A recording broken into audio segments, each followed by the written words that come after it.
Scan to unlock Sovi and ace your tests. Negative enthalpy and positive entropy make this one super quick because those signs already tell you what happens to delta G, K, and E degrees.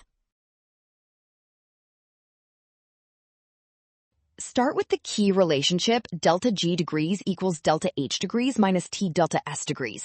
And here, delta H is negative while delta S is positive, so both lower it. Since temperature is positive, subtracting a positive T delta S makes delta G even more negative, and a negative delta G degrees means the forward reaction is thermodynamically favorable.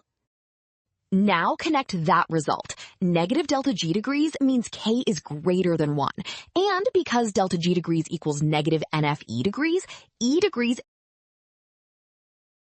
Well done! Option A is right. Scan now. Watch signs, do not rush, trust the given signs, and check each step.